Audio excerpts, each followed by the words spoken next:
Yeah. We're live on time, actually, for once. No, still 3 minutes late. But better than usual, right?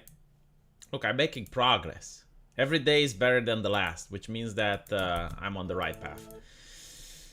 So, Archcast. I'll have to announce this twice because people will ask me. And the last episode that I have done with him last night isn't on YouTube. And the reason for it is, believe it or not due to the fact that YouTube has banned it, is that it's on Rumble. So you guys can still see it if you so choose. The thing is, the stream itself wasn't spicy, but the way it works with YouTube, I'll put it like this. If you make a joke or a metaphor, especially on a live stream that takes more than 1 hour to play, if someone that has like an ill intention or someone that wants to get you into trouble, they flag that joke, it's going to be reviewed by a person who obviously doesn't watch your channel, doesn't know the type of content, and they will only watch maybe like 2 minutes, 3 minutes of the whole. So if your metaphor or joke sounds like you're serious, it can nuke your entire channel. And I have seen this happen with other people. Getting your channel back is really difficult, and especially due to the nature of the subjects and the approaching them is difficult. Arch decided to make it a Rumble exclusive. Yeah, it's a metaphor. Like, for example, Steve Bannon. Do you know why he got his YouTube channel shut down? I mean, this happened, I think, like 2 or 3 years ago. You know, there's an episode, there's a metaphor that says heads will roll, right? Now, it can even be used in a household with children. It's like, wait till your father get home. Like, when your father gets home, heads will roll, right? Like, it doesn't mean that the father is a mass murderer or anything. It's just an expression, right? It's like, God damn it. It doesn't mean that God exists and he will damn it. No, it's an expression. Or like, fuck your mother. That doesn't necessarily mean that you are going to approach that person's mother and have intercourse and coitus with her.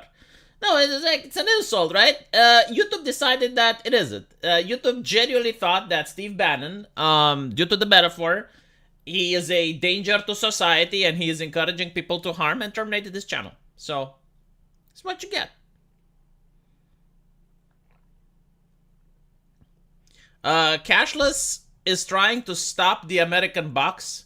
Cashless society means that most transactions should happen with a credit card and in a very controlled environment. So, like, if the bank wants you to not be able to purchase a product, it can ban you from doing so. Like, if they want you to not be able to travel, it can prevent you from doing so, even if you have cash. Even if you have money, you would not be able to purchase a train ticket for someone else. You can only purchase for yourself.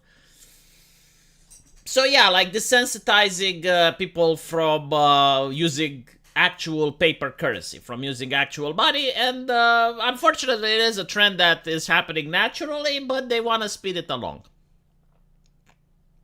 Yeah, tar and feathered is another example. Like, I want him to be tarred and feathered. That doesn't necessarily mean that you're going to push him into tar and feather him. Also interesting with the tar and feather, like, I genuinely didn't know it's a thing. Like, I thought it's just like I thought like initially it's a death sentence, but no, apparently they would tar and feather people. The removal of the tar was very difficult. Usually it would leave signs on a person's skin. So apparently, like, someone that actually did get tar and feathered, the idea was that other people from other places would recognize that he got tar and feathered and they would stay away from him. Was usually done to snake oil merchants. Now, I don't know how much of it is true and how much of it is fiction, but it's interesting nonetheless. Australian progressive seething that they got thoroughly demolished in a referendum. So, this is what I understand from Australia. Please correct me if I'm wrong. But the idea was to give more power to the minorities in Australia. And by minorities, I mean indigenous people. And the referendum was completely one-sided, you could say. 70% of people were like, no, we're not altering the Constitution. sorry, 70% of the indigenous people themselves didn't want to alter the constitution. Like 70% of the indigenous people said that, no, we're Australians. And it culminated with a very angry lady on mainstream television saying that, oh, we're coming for you for this. We will remember this. It's like, you will not stop us. And I'm thinking like, but like your constituents are telling you to fuck off. Like the people you're representing, they're telling you to fuck off. Like, who's coming? Who are you speaking for? Hi V, I hope your day is good. Glad you like I love the merch, it's really good. Am I right? Like, I need to see someone from Australia. You see, I have been completely captured and enamored by the conflict in the Middle East. It's difficult for me to also see what happened in Australia. But I am like curious if the referendum was like that. They are coming after 70% of the population. Well, yeah, but like take into account that most people, they want to stay out of conflict. So most people, even if it's like 70% of the population, if you have like a group of people that's radical, they can cause a lot of mischief. But still, 70% is 70%. So like you will not really be able to do much. Faith restored in democracy. Yeah. I mean, no, if you look at fascism and Nazism, you will see that the overwhelming amount of people weren't on their side, but they used terror tactics and strength in order to impose themselves. So, it is, it is possible for a minority to overthrow the majority. It's not something that has never been done in the past. Right. I really need to look into this Australia more because I find it absolutely fascinating. If it's true. Because I do not know the percentages. I mean, I know that the referendum failed. I just don't know the percentages. Just Stop Oil protests during a EGX event.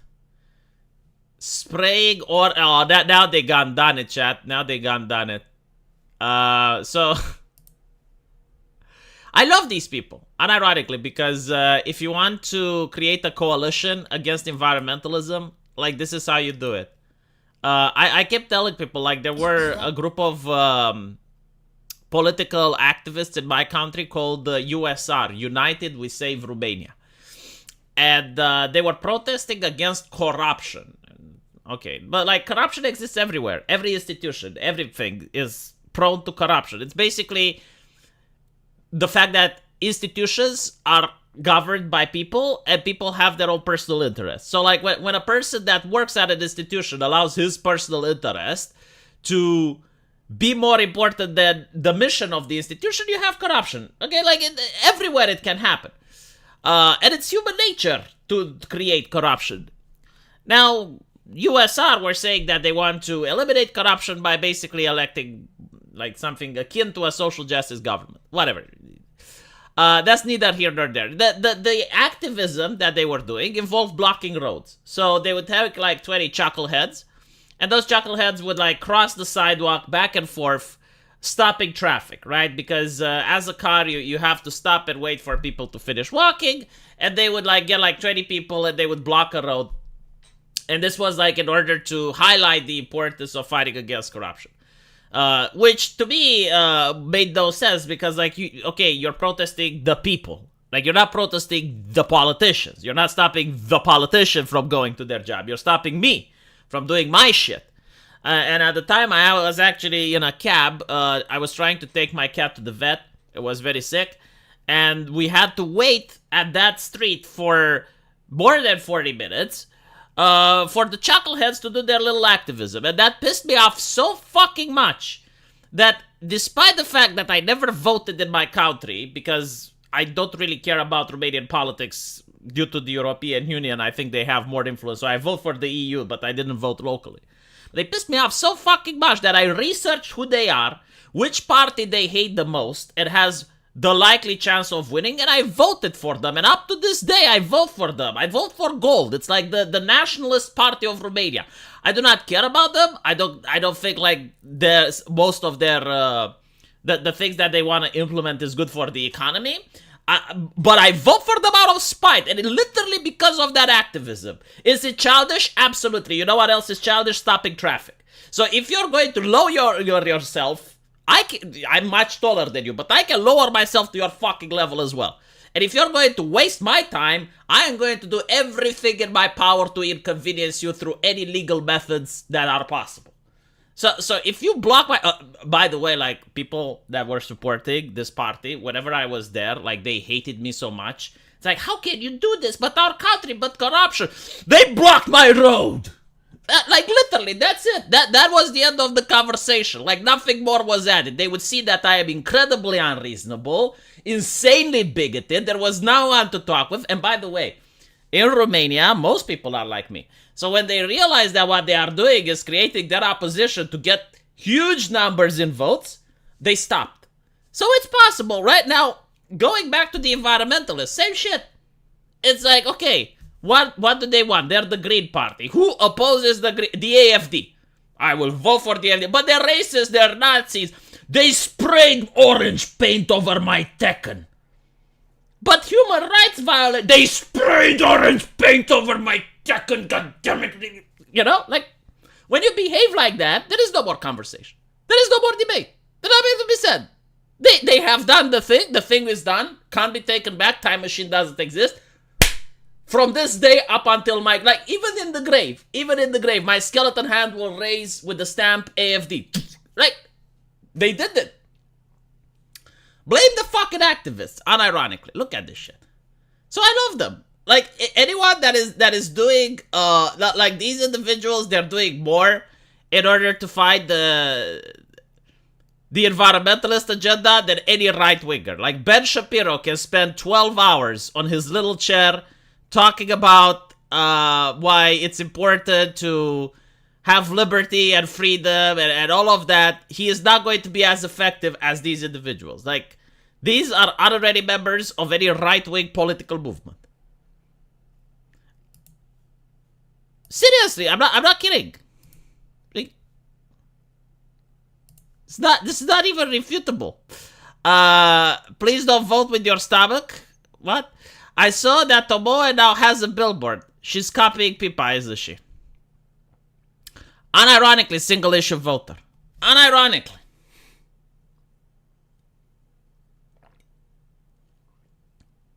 Your life as an activist is to make my life good. Okay, that's your purpose. Your purpose as an activist is to improve my life. If you're going to block my street, you are causing an inconvenience to me. And from this day forward, my life is dedicated at causing an inconvenience to you. Is this not fair? Am I, Like, I was politically neutral. I didn't want to vote. I didn't even want to get out of my house. It's difficult. However, you decided that you want to, either you're with me or against. Okay, I'm against you. 100%. 100%. You pushed me. I was like minding my own business. I wasn't even grilling. I was taking my cat to the veterinarian. Seeing Ben Shapiro go red eye is really sad. What do you mean red eye? I haven't seen it.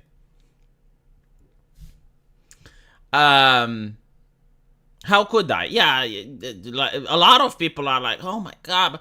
And the same thing happened, like they doubled down. They doubled down during the pandemic. They wanted to lock me up in my own house.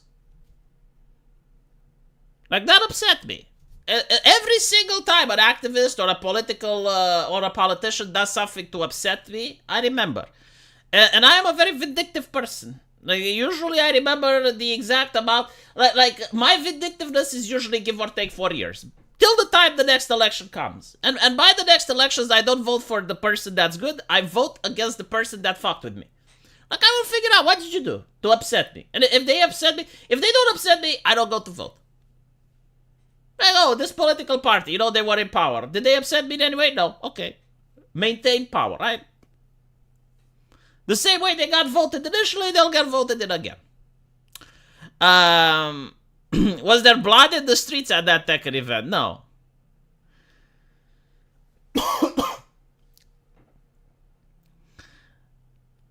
Anyway, age-restricted streams. What? Ben Shapiro has age-restricted streams? That's interesting. I didn't know.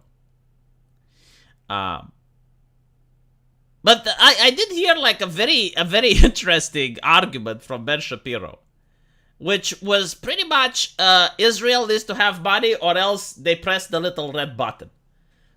It took for him like 12 minutes to articulate this, but it was pretty much the same, right? Like, unless the West gives aid to Israel, there is a big chance of the conflict expanding. And if the conflict expands, it may eventually get to nuclear weapons. And I was like, Ben, come on, Ben. A little bit too early for that. Just calm down, Ben. Jesus Christ. Ben. You're a little bit hyperbolic, aren't you? Ben, calm down.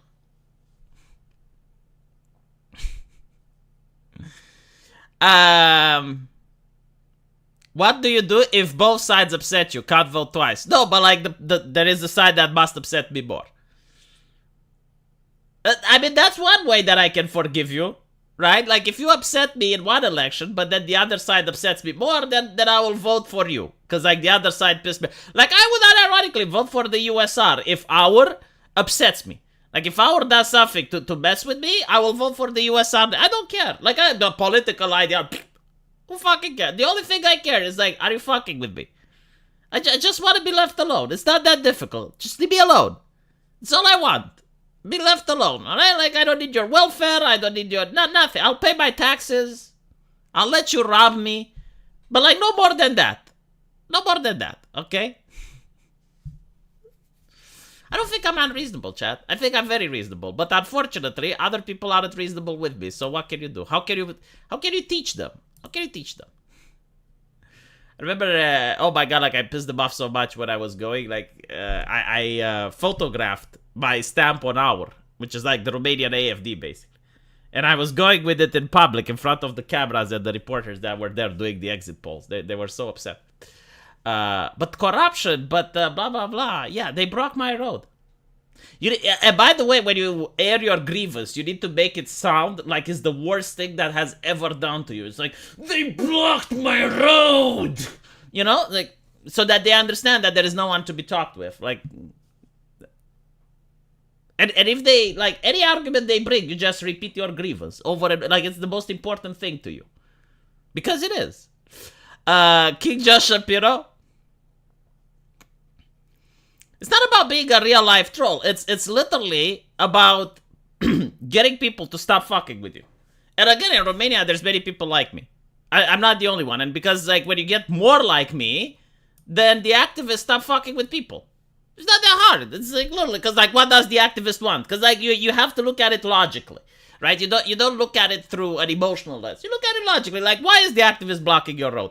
Well, he's trying to be a nuisance in order to raise awareness of whatever campaign he is doing. And hoping that he will get the cameras there in order to, right? Okay, well, if his intention is to raise awareness for his cause, then by voting opposite than what he wants is pissing him off. It's a completely waste of time. Okay, so therefore, right. Ben Shapiro is a very horrible person, and his response showed me his true intentions. See, this is the thing, like, I don't actually watch people based on their agenda or anything like that. If Ben Shapiro makes a good point, I will internalize that point. Like, if he makes a good argument based on something, then I will spread that argument. If Ben Shapiro makes a bad argument, I will discard it. And I do this with everyone. Like, I do this with the Young Turks. Like, Ethan Klein. Ethan Klein made a great argument. He was like, how would you like it if some, in an alternative reality, Native Americans would organize in a violent group, and then they would start trying to decolonize the U.S., and they would go into neighborhood and murder people. So, yeah, I mean, that is a good comparison to the situation that happened at Israel. Yeah, no. Like, how would you like it? Because there's a lot of leftists that, like, literally after the day. Like, literally after the day, they were like, yes, no, this... And it was a very interesting conversation he had with Hassan Piker. And the funny fact is that they both cried on stream. I thought only one of them cried, but it was a very emotional stream where tears were shed on both sides. Ethan Klein, I believe, was the person that broke the first tear. Like, he was the one that cried first. And after Ethan Klein, it was Hassan Piker. But very emotional stream otherwise. Everyone cried, everyone, Ben is alright, but he is a new era neocon, claiming not to engage in identity politics, but when it comes to his war, his true colors come out. Again, it depends on the topic. Like, if we have Ben Shapiro talking about social justice, feminism, BLM, then I listen to him. If I hear Ben Shapiro talk on Middle Eastern politics and he believes that the little red button may be pressed, then I'm like, okay, Ben, sure, whatever. Let's agree to disagree. I think you're in fantasy land right now. I do not believe that you're talking about facts. I think you're talking about feelings. That's the way that I deal. Now, I can't encourage other people to follow my way of doing politics and listening to podcasts, but it's how I feel about the situation. Almost as funny as Pipa's last stream. I haven't listened to Pipa's last stream, so.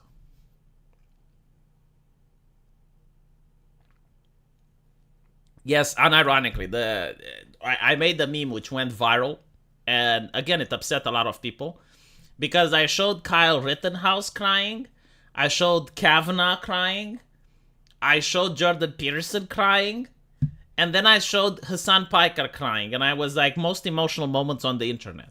And it got people very upset, because the same people that believed Kyle Rittenhouse was fake crying are the same people that get really angry if you even dare to mention or suggest that Hassan Piker wasn't crying for real.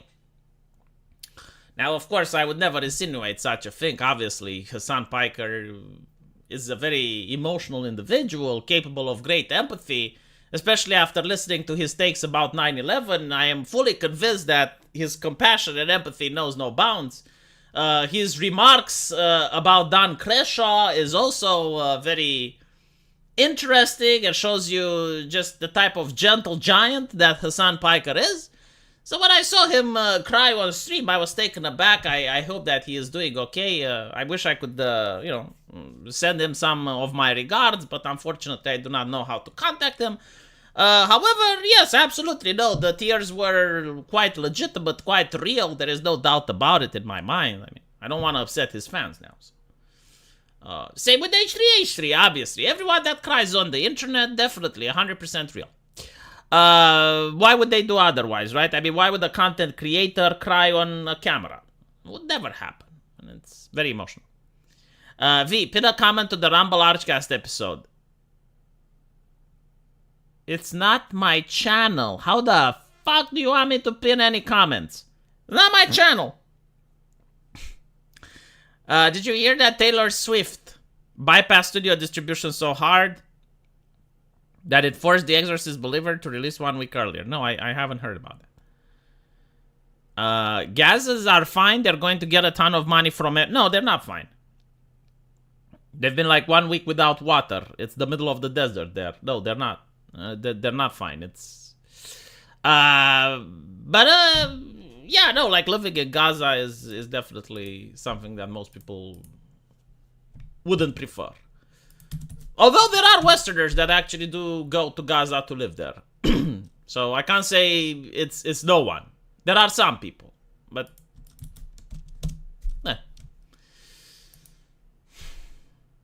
would you do it? Like, would you go to Gaza to live there, huh?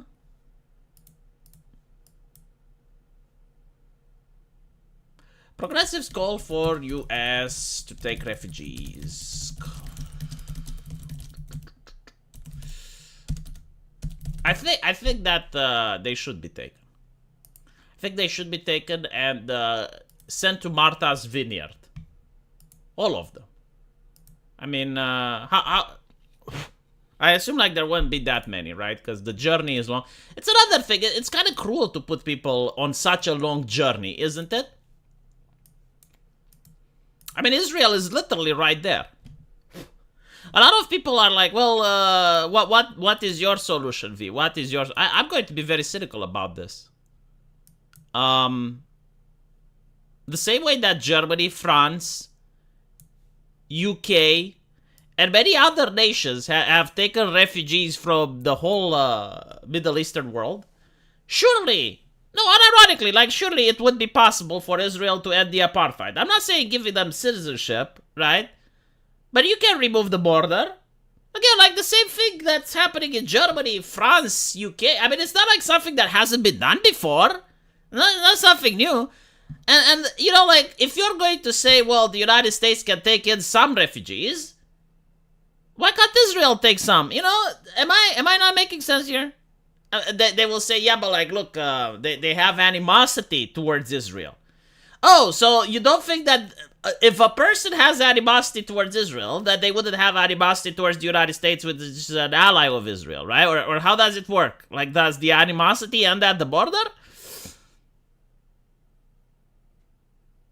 No, seriously. Am I making any sense here? So, experts predict 1 million refugees might flee the Gaza Strip. Right. Well, wouldn't they be in Egypt then? Like, isn't Egypt a country that's peaceful? 50% of the population in Gaza are children. Again, I noticed this with the thumbnail of the article. But like, maybe, you know, maybe it's the media that I am watching. Or maybe, like, I live in a misinformed environment, let's put it like this. But usually when I see refugees, I don't see children. I see men. I don't even see women. Like, no. See, the only time I saw women and children, you know when was that? During the Ukrainian refugees. No, unironically, like, they came into my city. And there were a lot of women. I would say that 70% of the Ukrainian refugees were either women, elderly men, or children.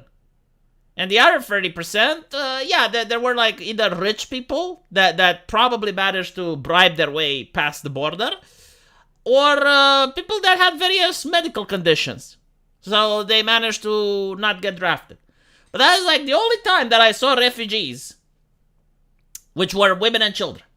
Most of the time, when I open the television, like, you look at the migration wave at the United States, or you look at, the refugees that are trying to go into the United Kingdom, or the ones that are coming into Europe, I can't see a single woman there. I'm sure there must be. Like, there must be at least one.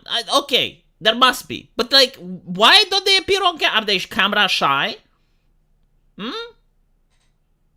Maybe, maybe they're gender scientists. Maybe they're social scientists, because I heard, like, the University of Kabul was teaching gender studies. But, like, maybe they managed to find something more advanced. So when they say that they identify as a woman, their identification is so solid that no one, like, no third party would be able to misgender them because they wouldn't know. So maybe that's why it is, right? So 50% of the population in Gaza are children. I have a feeling that those 1 million that would be taken into the United States, if that's the case, would happen to be adults. This is my speculation. I may be wrong. But I have a feeling that is not the case. So, they be kids. The international community, as well as the United States, should be prepared to welcome refugees from Palestine. Again, why isn't Israel welcoming them?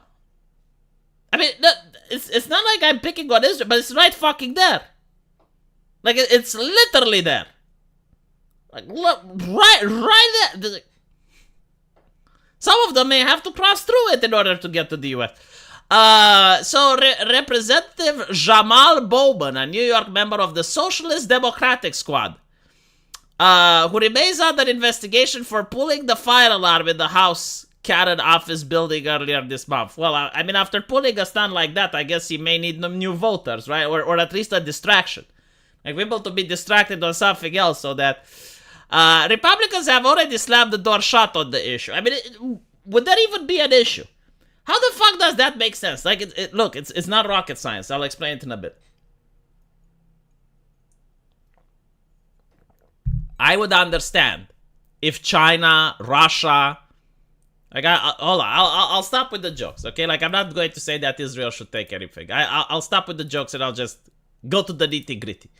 I would understand if Japan, China, Russia, any other country, even Ukraine, well, probably not Ukraine, but any non-NATO affiliated country who would say, yes, we want to take the refugees. That would make sense. Okay? Why? Because if you are literally the person that's either allied or responsible for creating the conflict, it is not rocket science to figure out that those individuals may have a grievance towards you. It makes perfect fucking sense, doesn't it? Like, imagine if in World War II, no, seriously, imagine this, it's World War II, and America opens the borders for German refugees. What do you think would happen? Like, you don't really need... Is this like even difficult to understand? Like, imagine if Romania, during the time of Vlad the Impaler, they would open the door for refugees from the Ottoman Empire while we're fighting the Ottoman Empire. Like, it's... Bruh. The Palestinians were citizens in Israel until 2005, and even then there was terrorism by Fatah. Egypt tried to take them too with the same result. I mean...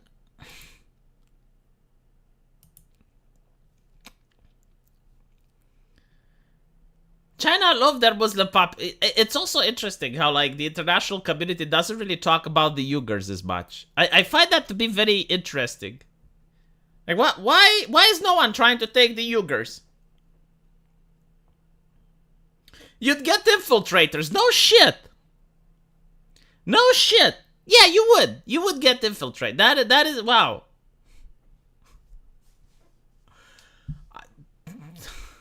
I don't even know what to say. I mean, it's the only reason why someone would advocate for something like this is out of malice. Like, you can't possibly pretend that you don't realize or you don't know. Like, if a country instigates a conflict, it doesn't matter the reason for the conflict. It doesn't matter the time and period or history or anything. If the country that instigates a conflict then takes refugee from the country it actually caused the conflict in, you're going to have infiltrators. I mean, duh.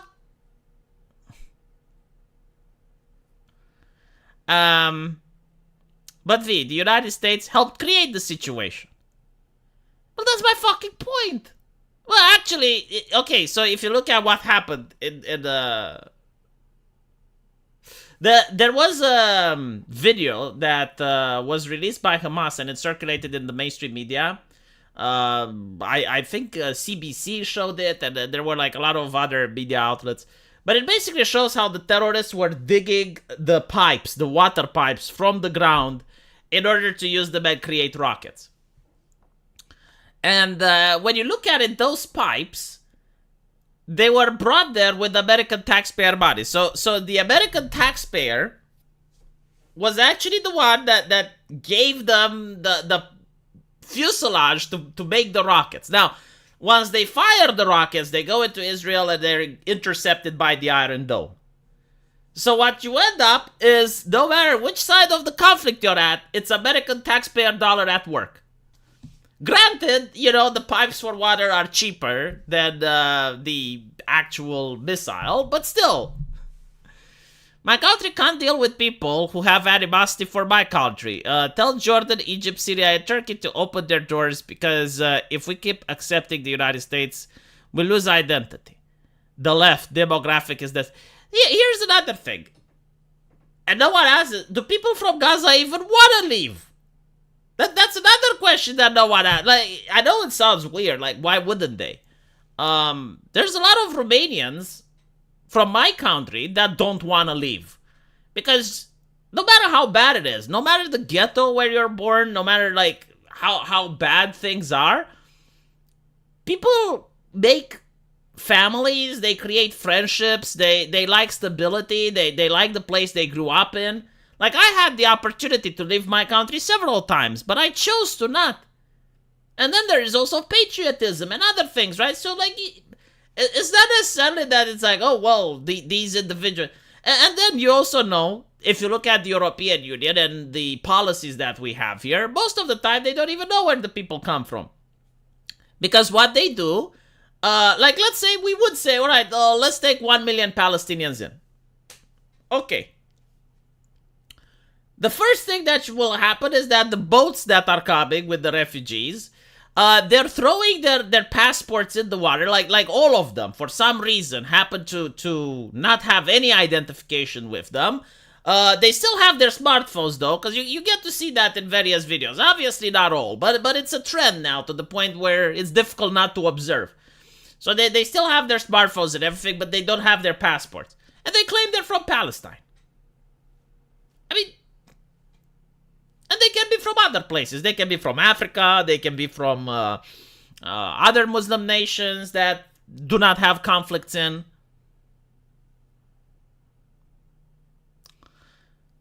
Also, Egypt is doing something that I've been told and assured that it doesn't work. And I don't know why they do it, but maybe someone in the chat can tell me.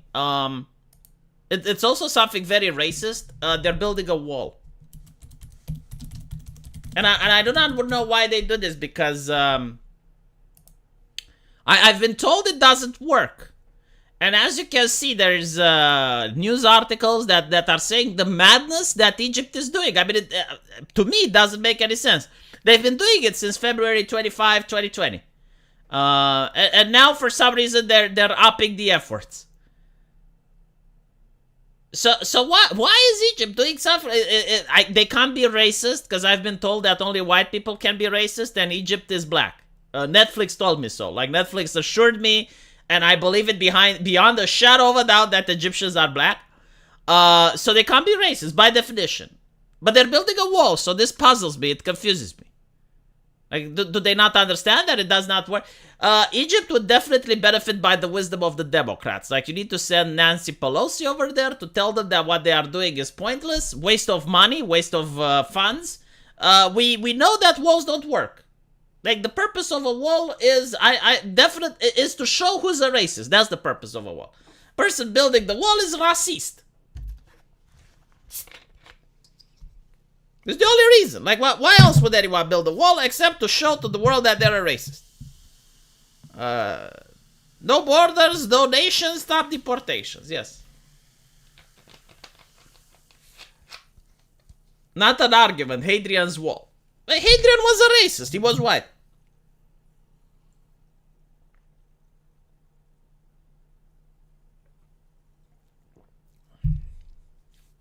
I also find it absolutely ridiculous when people have to go like, before Jesus Christ was even a baby.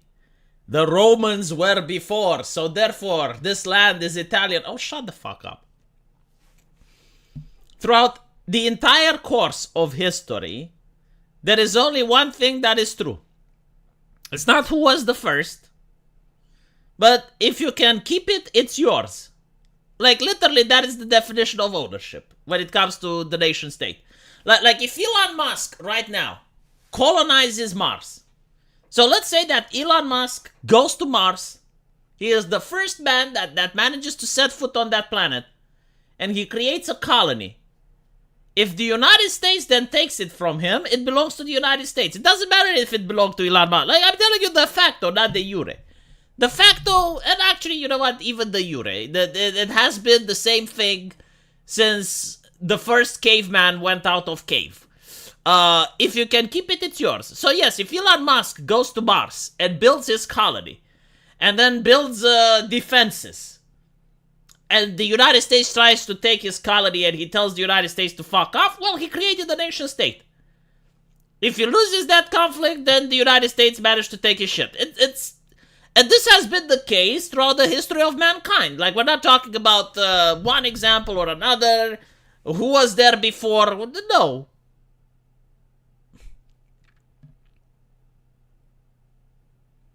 Did a Google Trends and the invention of the word Latin, it's 100% US made. You know what I also find very fascinating is that they only pick on the Latin. Like, why don't we have a word for Chinese? Chinex, like why does only Latin benefit from this gender abolitionist knowledge? Latinx. Why do we don't have like Chinese or Japanx? Like why is it though? It's like, it's just Holy shit, SRC Maker. Jesus fucking Christ. Like, you're already giving me too much on Subscribe Star. Like, I appreciate it, but holy shit, dude.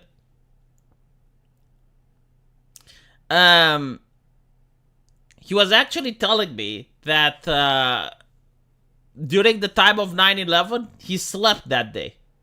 He slept that day because there was a mall where the rubble from the towers fell. And it could have been that he was in it. Because he would go there before work in order to have a coffee. How do you live like that? Like, that is, Jesus. Like, to know that if you were earlier, because Chinese would be like Xismus. Yeah, it's like adding the word X after the thing. It's... Look at my... I got the evil super chats because I have them translated in Romanian. It's 666.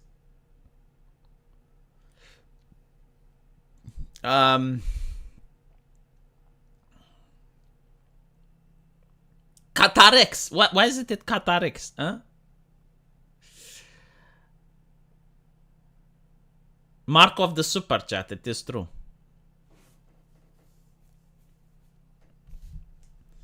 Yeah. Be late, save your life. By the way, there was a video that I covered regarding a school teacher which did an experiment. And the idea was that she... Oh my fucking god, I'll talk about this in a bit. The idea was that she gave extra credit to the students that were there first. And then the students that came later were given less credit. And she basically said that you guys need to talk it over, and whatever you decide in 1 hour, I will enforce it. The students decided to rally around one of the girls that was more charismatic. She promised that she will take the tickets from the students that arrived earlier and redistribute them. So eventually they elected her as the leader. And when she was elected as the leader, she took all the tickets, kept most for herself, and then spread some amongst her friends. So the idea was like socialism doesn't work. But it would be interesting if you continued the experiment to see that if this is the case, how many students would come early or on time. Like if you're basically punishing the people that come early, especially in her new system, like how many people would actually bother to even show up? Because that's what you're incentivizing, right? Like if you're punishing the people that are doing what they're supposed to do, which is to come early, right? Like you have to be on time. And the ones that come early are usually like the ones that are passionate about the subject. Then by disincentivizing that, well, I'm pretty sure that you're going to end up with students that don't come at all. Now, there have been other experiments which were very interesting. Certain professors wanted to give the average grade to the entire class. So basically, all the grades would be taken together, and the average of that grade, everyone would get it. So like on a system between 1 to 10, where 1 means the worst type of grade you can get, and 10 means the best, out of a class of 30 people, you know, you end up with an average. So the first average was something around 8.25. And obviously, you know, the students that would get a 4 or a 3 and they would fail, they were very happy that all of a sudden they have 8.25. But the students that did study a lot and they would get a 10, well, they would be very upset. It's like, dude, I studied so much and now I got an 8.25. So over the course of time, what happened is that the students that would study the most, and the ones that, you know, would choose not to go clubbing, not to go partying, and they would spend more time studying, they would think that, well, there's no point for me to study, because no matter what, I'm going to get a bad grade. And the average started going lower and lower and lower till everyone failed. And that's an interesting example, right? Like what happens when you implement socialism. Like that actually happened. Like why one of the reasons that the Soviet economy collapsed. It's not the reason, but it is one of the most important reasons, because almost everywhere you had people that only showed to work and did the bare minimum in order not to get into trouble. So yeah. How large were her charismas? I don't know. If I was there, like the thing is, like, it could have worked if you put like an oversight committee on top of her or like something like that to make it more difficult, or you know, like someone that would keep her in check or restrain her. Because like here's the important thing, right? And this is what differs between the Soviet Union and the United States.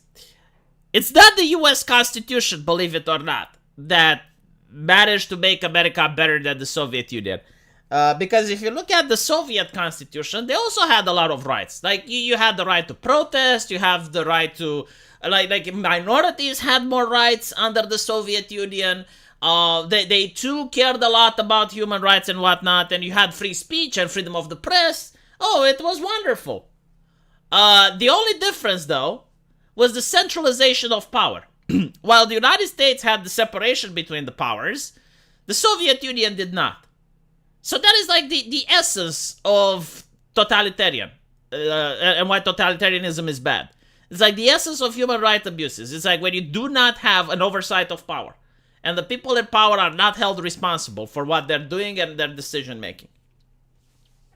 Socialism promotes doing the bare minimum because anyone doing more makes the people who can't do more look bad. Yes, unironically, this is also what happens at corporations. Like, most of the times, you will see that a person that's incompetent gets a job that they shouldn't. Usually it's middle management. And they know that they're shit at the job. Everyone knows that they're shit at the job, but they have to justify getting paid. So what they do, a lot of people talk about diversity hirings, but that's not the problem. The problem is the diversity firings. When you fire people that are competent and have been working at a company for a long while, and you're firing them because they are talented, and they make the middle management look bad.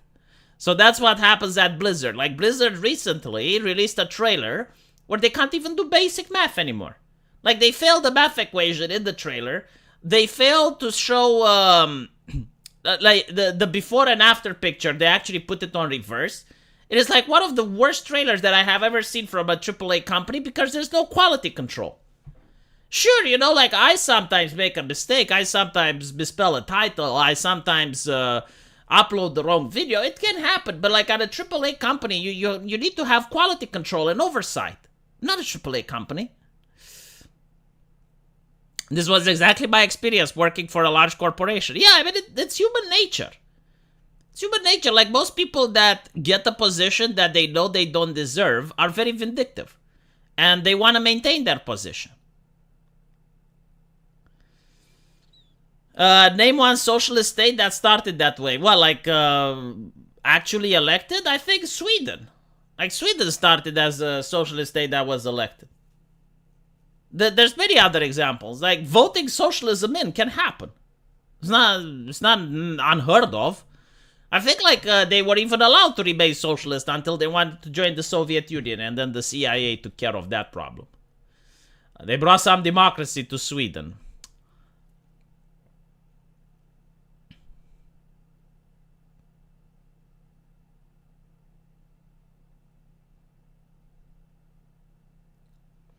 You have to talk about socialists not creating anything. I mean, that's not necessarily fair. Like, socialists can create. Some of the best music that was made, in my opinion, is actually music from Soviet Union. No, they can create. I mean, the Soviet Union did manage to launch shit into space. So, yeah, no, like, they can. It's not as effective as capitalism, and the people that live there aren't as happy. But to say they can't create anything is wrong.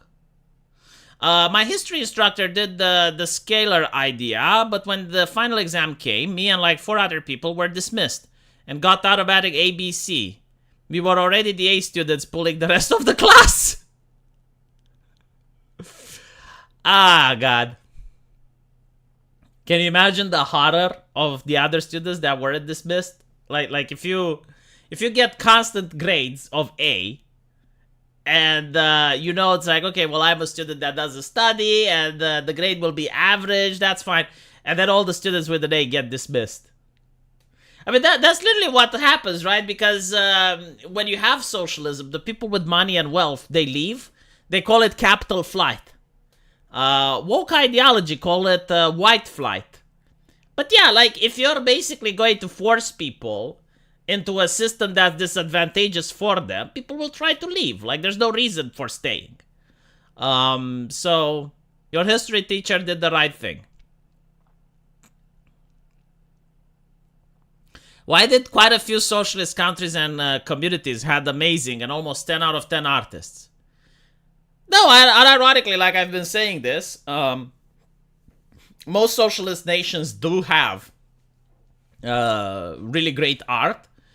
The problem is that the life conditions are bad. And I do think that artists who are depressed or suffering, for some fucking reason, I don't know why, but they draw better. It's true for my artists as well. I can't explain it. But the starving artist does produce. I don't know why. But it's true.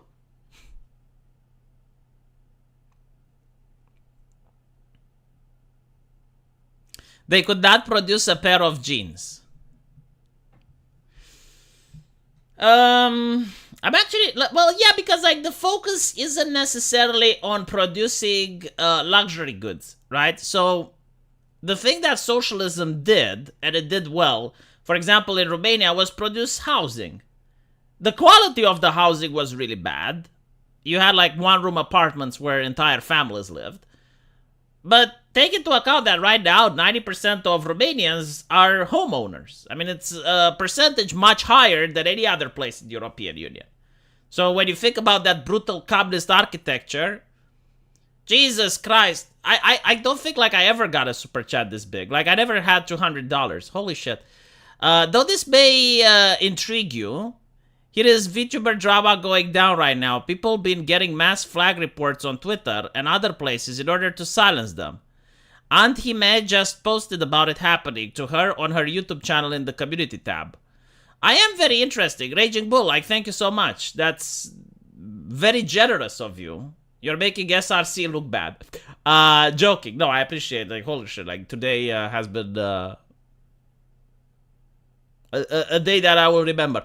Why are they getting mass flagged though? Like, what is going on? I'll have to look into it, and maybe I'll make a video on my lack of entertainment channel. I've not been aware.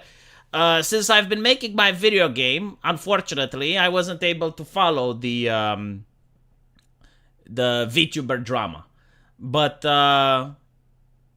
is it because of the lolly thing? Because I know like a VTuber like had the childish avatar and people freaked out. So I know why. We use our suffering for fuel. I didn't believe Douglas Murray when he explained it until I had the same moment of experience. Well, apparently, like, my artist, that I pay him a lot more than he asks, was also suffering. Like, he had been abused by his previous boss. His previous boss was forcing him to make a comic book, and he was watching him on Skype while he drew.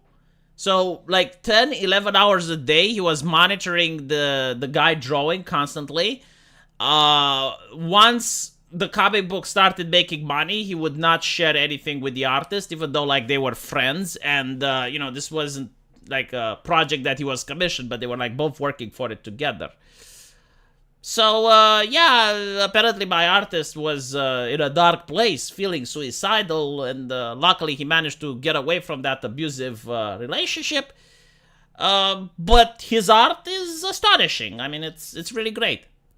Israel was a socialist democracy up until 1977. The Labour Party lost its monopoly after the Yom Kippur War, and the fact that the economy was a mess. I'm not really that familiar with the politics in the region. Like, I know enough so that I can have a conversation with a person from Israel. But I do not know, like, things in that level of detail.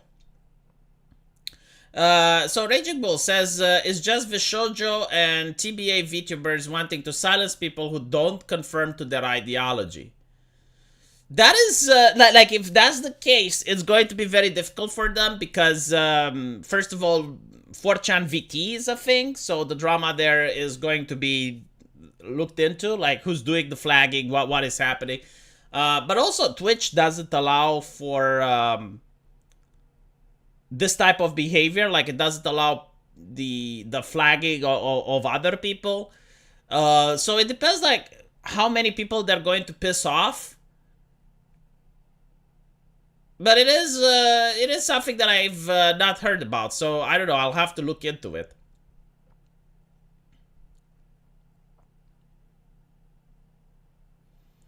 Aunt Hime is getting brigaded. I don't even know who Aunt Hime is. Again, like, I know some VTubers. I don't know every single one of them.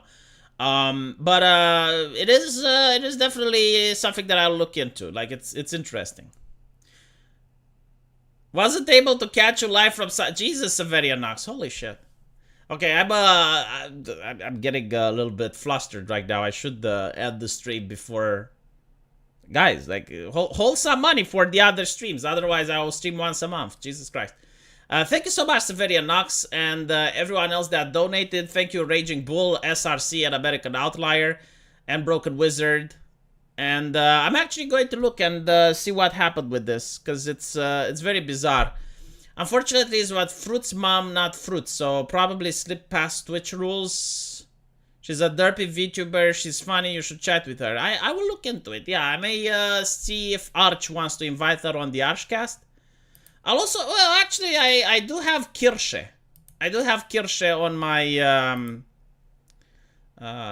on my Discord, so I guess I can ask her what ended up happening there.